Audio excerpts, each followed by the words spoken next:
Bisnis kue kering saat mendekati Hari Raya Idul Fitri 2024 banjir orderan. Usaha kue kering rumahan yang ikut kecipratan rezeki adalah kue yang diproduksi yang terinspirasi dari sejumlah negara di Asia Tenggara.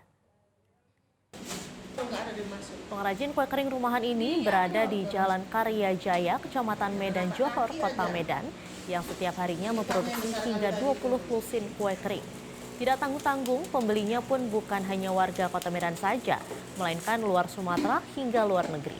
Artika Setiawan, pengrajin kue kering yang sudah menekuni usahanya selama 10 tahun lebih, menyebut kue buatannya berbeda dengan kue yang ada di pasaran. Jenis dan varian kue kering miliknya terinspirasi dari jenis kue kering yang ada di negara tetangga, yakni Malaysia.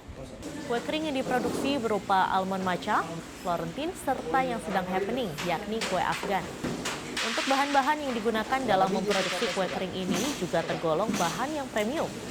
Meskipun demikian, harga satu toples kue kering ini masih terjangkau, mulai dari Rp45.000 hingga Rp70.000. Pada momen mendekati Lebaran, biasanya pesanan yang datang semakin bertambah. Pesanan pun tak hanya datang dari perorangan, pesanan juga kerap datang dari toko kue dan supermarket yang ada di Kota Medan.